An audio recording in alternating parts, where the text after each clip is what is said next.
Assalamualaikum, salam hormat dan salam sejahtera. Bertemu lagi dalam MG Flash 17 Ogos bersama saya Irfan Yazid. Kita ke berita utama. Pengerusi Barisan Nasional BN Datuk Seri Ahmad Zahid Hamidi menyeru kepada rakyat dan semua ahli BN supaya menunjukkan solidariti terhadap Datuk Seri Najib Razak. Katanya keputusan mahkamah tidak menghalang rakyat, ahli dan pemimpin parti untuk terus bersama dengan perjuangan bekas Perdana Menteri itu dalam parti dan kes yang sedang dihadapinya. Datuk Seri Ahmad Zahid yang juga Presiden UMNO berkata, ahli Parlimen Pekan itu sedang berdepan cabaran sukar dalam rayuan terhadap kes SRC International. Menurut beliau, terlalu banyak jasa dan sumbangan yang diberikan Datuk Seri Najib kepada UMNO, BN dan kerajaan. Malah katanya melalui media sosial, Datuk Seri Najib juga berjaya menjawab serangan pembangkang dan musuh dalam selimut dengan data dan fakta. Bekas Perdana Menteri itu katanya turut berkampung semasa pilihan raya negeri Sabah, Melaka dan Johor dan telah berkempen membantu kemenangan UMNO dan BN. Mahkamah Persekutuan semalam menolak permohonan Datuk Seri Najib memasukkan bukti tambahan membabitkan Hakim Datuk Muhammad Nazlan Muhammad Ghazali menerusi rayuan akhir kes penyelewengan dana RM42 juta milik SRC International Sdn Berhad. Permohonan pasukan peguam baharu Datuk Seri Najib yang minta diberi masa untuk membuat persiapan bagi rayuan kes SRC International turut ditolak. Ketua Hakim Negara Tengku Maimun Tuan Mat berkata, rayuan mesti diteruskan mengikut jadual.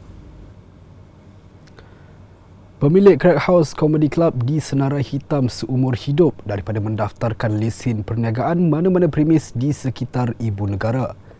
Timbalan Menteri Wilayah Persekutuan Datuk Seri Jalaluddin Alias berkata, Jawatan Kuasa Pelesenan Dewan Bandaraya Kuala Lumpur DBKL bersetuju membatalkan lesen perniagaan kelab komedi berkenaan berkuat kuasa 30 Julai lalu.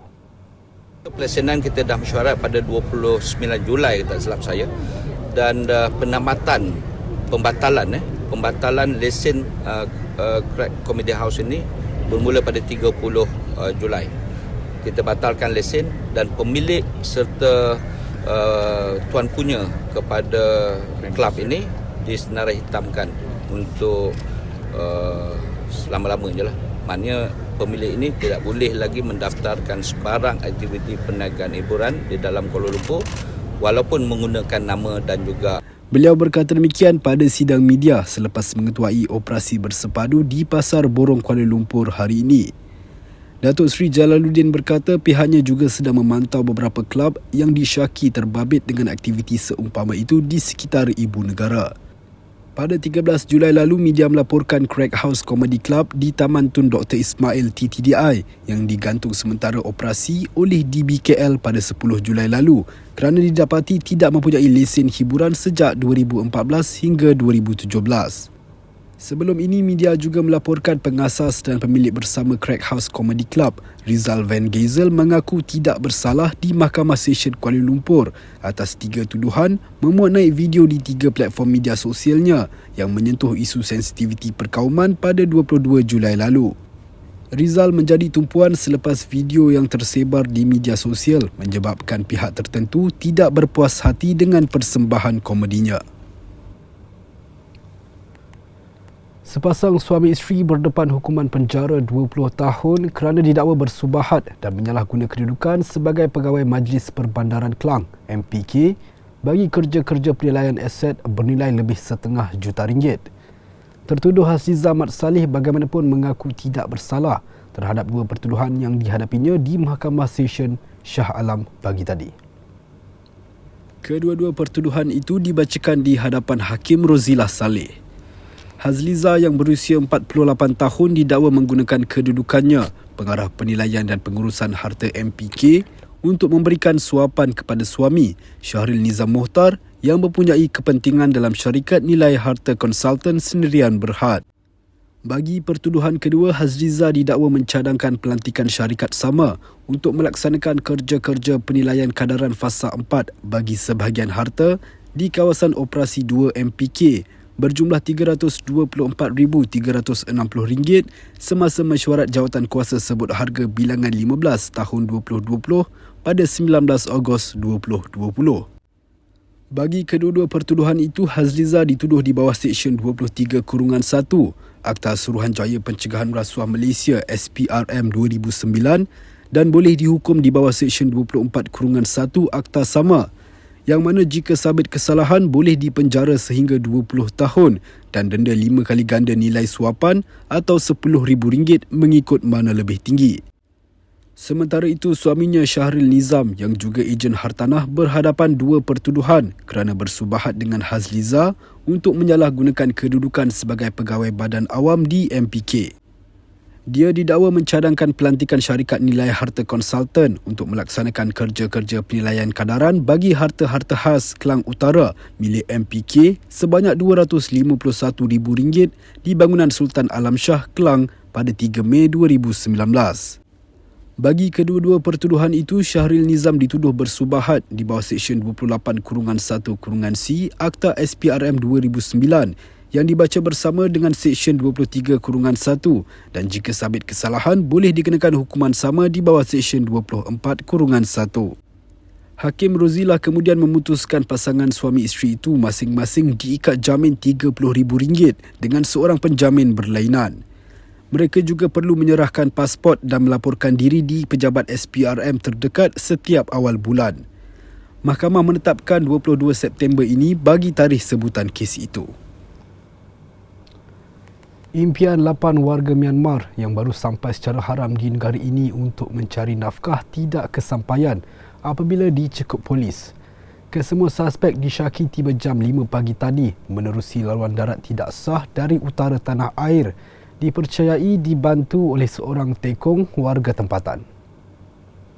Timbalan Ketua Polis Kuala Lumpur Datuk Yahya Othman berkata, kesemua mereka dicekup ketika membuat pemeriksaan pendatang asing tanpa izin parti dalam operasi bersepadu di sekitar Pasar Borong Ibu Negara pagi tadi.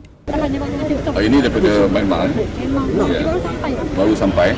Kita jaya menangkap pagi tadi. Tadi daripada lelaki umur antara 40 hingga 20 tahun. Ya, ya. Antara lingkungan 40-an dan 20-an, 20-40. Tok Dalang dikenal pasti tak yang bawa mereka sebelum? Kita masih lagi periksa sebab seorang tu melibatkan tempatan, waktu tempatan. Dan kita akan tangkap dan kita siasat bawah Seksyen 5 anti memperdagangan manusia. Bila sampai Pagi tadi, pagi.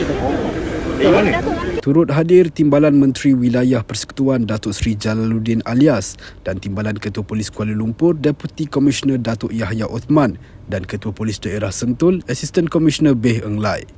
Pemeriksaan dilaksanakan ke atas lebih 400 parti yang terdiri daripada warga Myanmar, Bangladesh dan Indonesia yang terlibat perniagaan dan pekerjaan secara tidak sah di Pasar Borong Kuala Lumpur.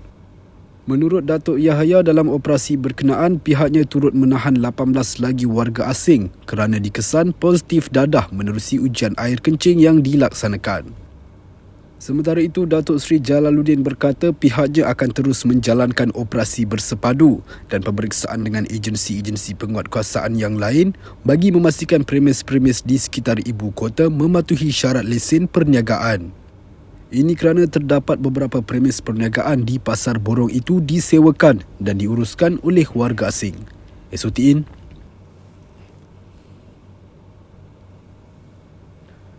Seorang penjaga sebuah bangunan lama nyaris maut apabila bangunan berusia 100 tahun itu terbakar. Kebakaran jam 2.10 pagi itu disedari orang awam yang melalui kawasan terbabit sebelum memaklumkan kejadian kepada pihak bomba. Penjaga yang dikenali sebagai Ong dikatakan sedang tidur selain mempunyai masalah deria bau yang menyebabkannya tidak sedar bangunan itu terbakar. Kata Ong, dia terkejut dengan kehadiran pihak bomba di kawasan tempat tidurnya. Sementara itu, Ketua BBP Lebuh Pantai, Muzamir Muhammad Saleh berkata pihaknya menerima maklumat daripada orang awam yang mendakwa terdapat kepulan asap di bangunan itu pada jam 2.14 pagi. Kata beliau, pemeriksaan mendapati kebakaran membabitkan tingkat 4 bangunan berkenaan yang menjual barangan plastik dan peralatan pejabat. Kebakaran berjaya dipadamkan pada jam 3.15 pagi, manakala jumlah kerugian serta punca kejadian masih dalam siasatan. Baiklah, sekian dahulu MG Flash buat masa ini. Teruskan bersama kami untuk mengikuti perkembangan dari semasa ke semasa. Hanya di platform media sosial di Malaysia Gazette di Facebook, Twitter, Instagram dan YouTube atau melalui portal di www.malaysiagazette.com. Assalamualaikum dan salam hormat.